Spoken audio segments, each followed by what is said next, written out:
Hey guys, and welcome back. I apologize for my absence lately. Since I have been back to work, my workload has kind of doubled. And on top of that, I have been in the process of switching everything over with my website, which has been quite a headache. But so far, I think everything's starting to get right where it is. I know I promised you a tutorial on the granny square, which I still do promise. Sorry, fall season's here, so everybody's sinuses and allergies are acting up. Mine especially, as you can see. Look at all them pretty leaves. God, I love fall season. Okay, so anyways, this is probably going to be the last time that I'm going to do my tutorials outside, but I do live in Ohio, so, you know, it could still be 80 degrees out in December. Who knows? You experience all 4 seasons in one day here in Ohio. Anyways, about the granny square, like I said, I do promise to still do that. It's been kind of put on the back burner, but eventually one day I will get to it. I really wanted to get my knitting beginners basic series tutorial up, which is what we are going to do today. Yay, thumbs up for that. So what I'm going to show you guys today is how to do the knitted cast on. Here lately, this has been the cast on that I've been doing. Not quite sure why, but it is. And one of the great benefits of doing a knitted cast on is if you're just learning, you're also learning how to do a knit stitch as well. And I'm actually going to show you how to do it both English and Continental. So let's go ahead and get started. You're going to want to make a slip knot. I'm going to try to keep my tail short here. Alright, so you got your slip knot. I'll show you that again. This is how I do mine. I always kind of usually lengthen it the width of my fingers here and then pick it up. Wrap it over and pull this. It's starting to get dark outside. It's a little overcast. Oh no! I might not be able to do this.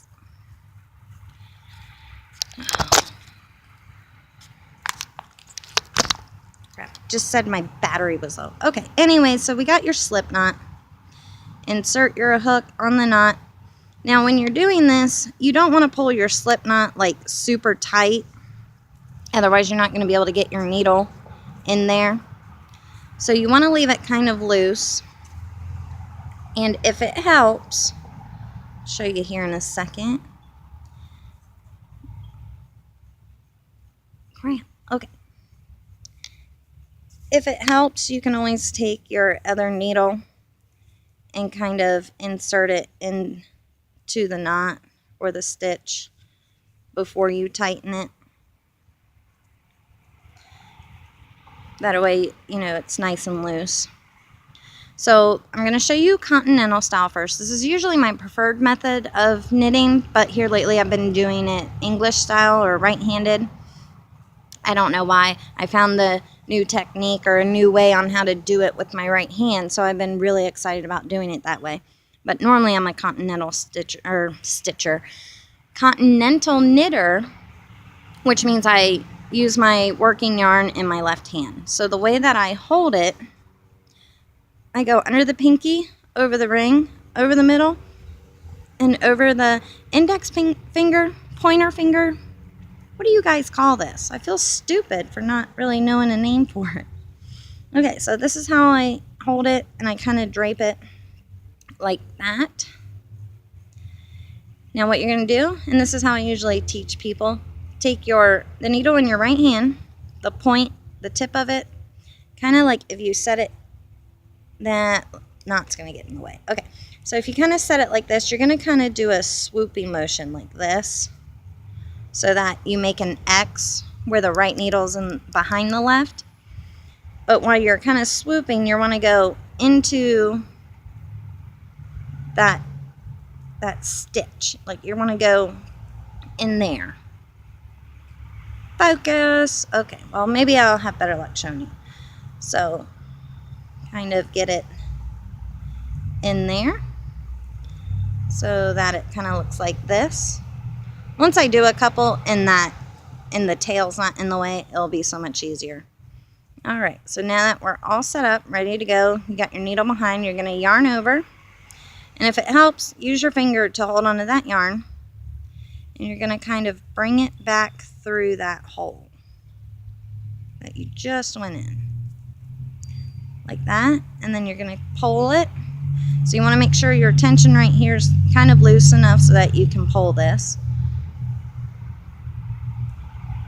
And then you're just going to take your left needle and you're going to go under that first stitch that you did. And now with your needle still on, just swoop it around to the back like so, and you're already set up to do your next stitch. And this is exactly how you would be kind of doing the knit stitch. So doing the knitted cast on is a great way to learn how to do the knit stitch. So just, and then after you get your stitch back on there, kind of pull on it so that's a little tight. That gives you like the best, how do I want to say it? Like your stitches will come out great because you'll have, they won't be so tight and they won't be too loose. So I'll show you that one more time. You got your needle inserted into the back there where it makes that X. You're going to yarn over and you're going to pull it back through that loop. Pull it a little bit. That might be too much. Don't do that. Now you don't want to just go straight. Let me loosen this up a little bit. That was way too much. How am I supposed to show you a good example that way? Now you don't want to go just like straight down. I believe that will cause you to have twisted stitches. So you just want to go under it and then insert that through the back and like so. So that is how you do it the Continental style. English style. And I'm going to show you a different way. I'm not going to show you how I would do it. The way I normally hold my yarn in my right hand is I wrap it around my pinky, I flatten my palm, and then I just kind of swoop it up so that it's like this. It's a great way, like this is the new technique that I've found. It's called flicking. I think it's a little tricky at first. And I'll show you later on in a different tutorial, but for right now to do the knitted cast on, I'll show you this way so you're all set up, ready to go. Kind of pinch the two needles with your thumb and your pointer finger. Take your working yarn, wrap it around so it's kind of like setting over that. Kind of hold on to it snugly but not too tight. Take your pointer finger, push your right hand needle down so that you're going back in through that loop again. You're just going to tug on it and do the same thing. Go under and swoop that back around. And that's how you do it English style. So again, yarn over. Whoops, not like that. Yarn over so that your string is in between the two needles. Pull down and through that loop.